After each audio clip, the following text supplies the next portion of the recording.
Yaxshilar, yaxshimisizlar, qanaqasizlar, tinchmisizlar? Sizlarga bir yengil shaxsiy tavsiya aytmoqchiman. 30 gektarlik bog'imiz mana baqlajon bolgarskilar bo'lyapti, karomlar bo'lyapti mana. Bu yoqda pomidorlarimizga mana o'sha palchiklarini rizib qo'ydi. Sizlarga zo'r tavsiya mana bunaqa ko'katlar bilan ertalabdan shunaqa avokado mevasini yeyish tavsiya qilaman mana. Endi har doim salatlarda yormasdan o'zini endi taxiru pomidor badri bilan shuni shakarab qilib qo'shib yeydigan narsada ertalabda yaxshi ketadi. Bu yo'q bo'lsa, mana bu yo'q bo'lsa, hozir hamma joyda bor. Bu yo'q bo'lsa mana eng zo'ri sizlarga. Bodringlarni mana bolachasi. Mana shunaqa kichkina bolachasicha shirin bo'lar ekan-da. O'rtoqlar, hali uyingdan olib uzib yeganing boshqa ekan-da. Men sizlarga aytsam. Xullas, o'zbekcha o'g'itlar solingan mana.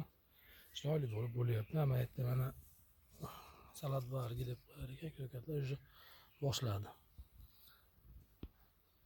Bu yoqda haligi Izabellamni qanaqa edi? Dilbari, Qulpinoyda ham turi ko'p ekan.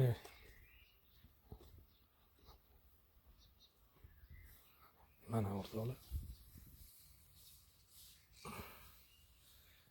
Bay.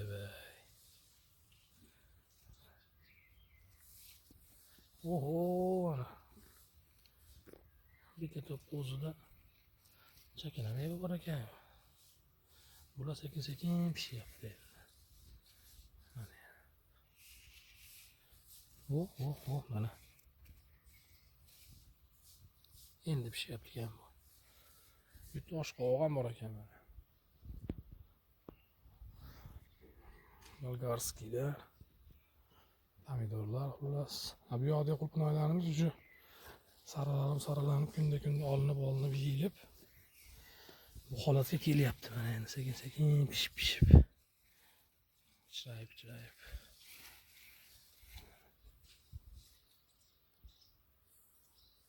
Kelaverasizlar o'rtoqlar. Endi nima bilasizlar, endi shotlandskiy atirgullar.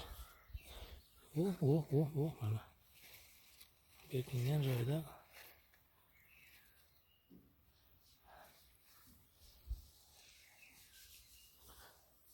boraman deyotgandim, borolmadim degan kommentlar bo'lyapti. Kelaverasizlar o'ylanmasdan.